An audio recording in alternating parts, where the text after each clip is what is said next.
Assalamualaikum warahmatullahi wabarakatuh. Hi again, everyone. Today we will look at one example related to design of a hydraulic and pneumatic system. I've just uploaded a new document at your e-learning platform. So if you look at your e-learning, this is an example found in the chapter 13 in the text. It talks about it is not actually a design problem. It is just uh, asking you to find some parameters related to this unique combination of hydraulic and pneumatic system. If you look at the system, it's just a system that will push a load.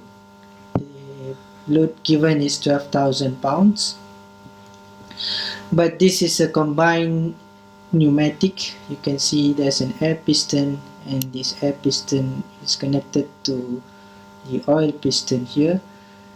This is a typical industrial setup where sometimes using just a pneumatic system is not enough if you have a very heavy load to move.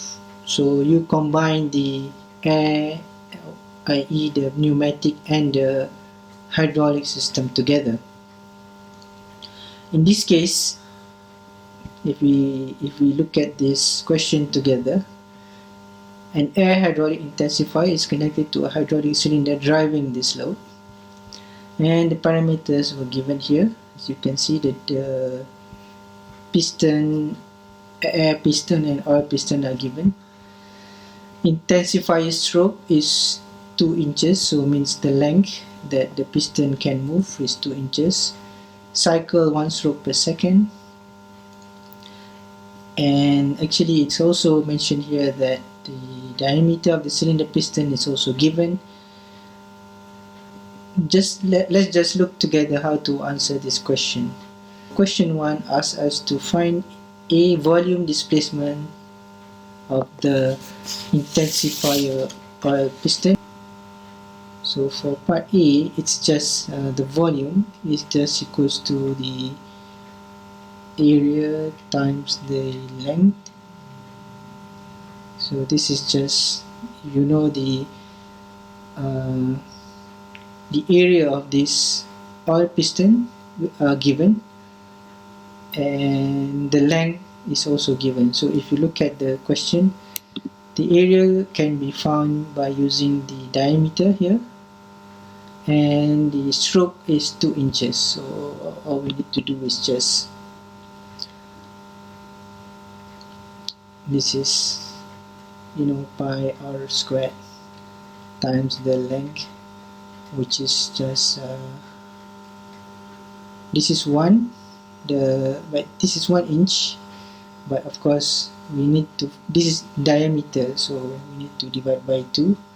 The formula for the area of a circle is pi r squared, so 1 inch over 2 squared, times the length. Okay, length is 2. It's given in the question. So if you calculate this, this is cubic inch. Okay, that's very simple. Next, we need to find the volume displacement of the hydraulic cylinder piston per intensifier stroke. So hydraulic cylinder, so we want to know for one cycle the volume of oil displaced is this one, but how far will this cylinder being pushed be move if this same amount of volume are being displaced. So the volume of the hydraulic cylinders,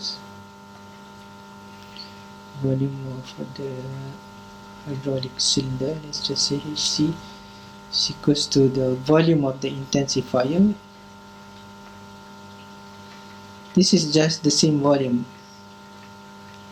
If you think about it, if 1.57 inches of volume are being moved here, so the same amount of oil will be moved throughout the system. So same volume will be changed, will be displaced in the hydraulic cylinder. That one is quite easy. C, movement of the hydraulic cylinder piston per intensifier stroke. So in part C, we need to know if the volume of oil displaced is 1.7, so how far will this cylinder move? So how do we do that? In C, we know the volume, so we just calculate the stroke.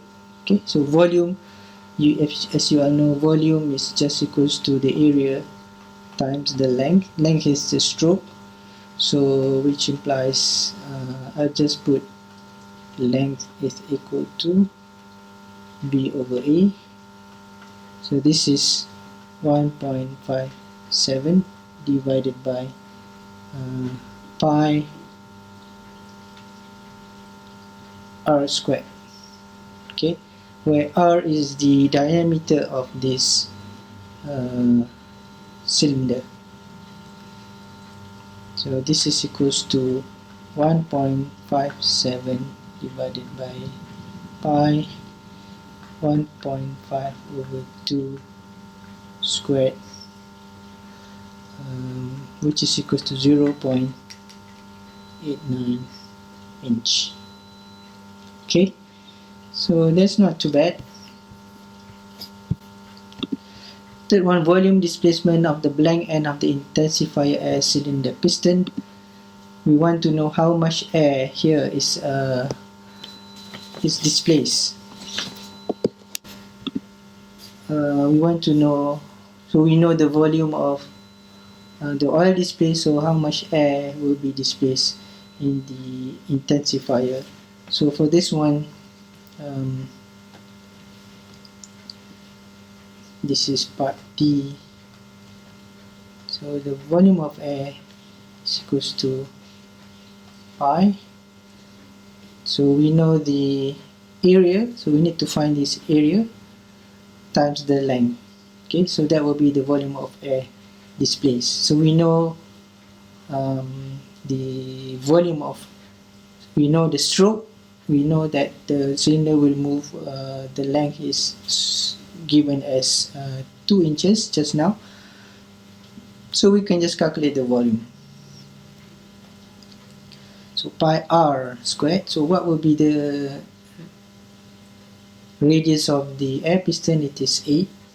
Okay, we can check here, it is 8 inches, so this is going to be pi 8 over 2 squared. Pi, that's the diameter, so divide by 2, and the length of the stroke is 2.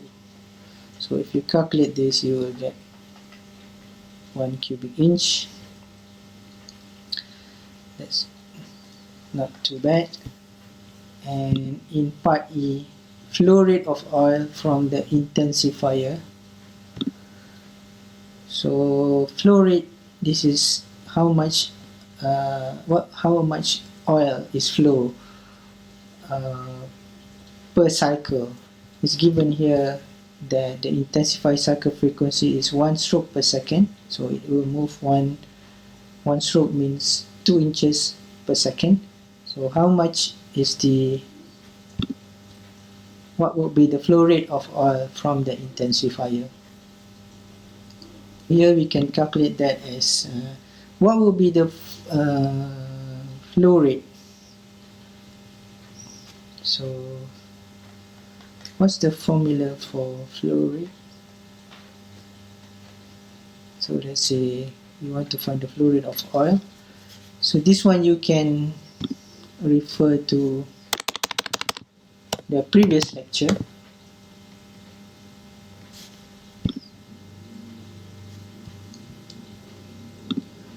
So if you refer to this document, lecture 4, flow rate is defined as the volume per time. So that's Q equals to V over T. So over here is the same thing. So flow rate is equals to Q oil. This is equals to V over T, and you can just write cubic inch per second.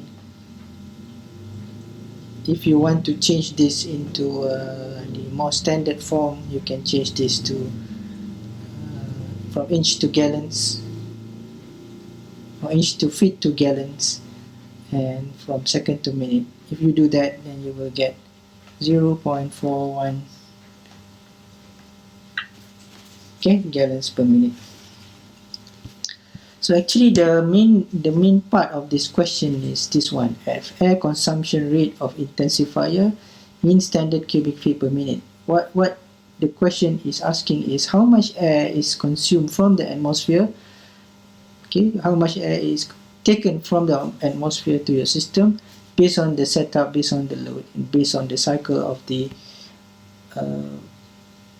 piston, of the intensifier. So this is the only question that requires a little bit of thought.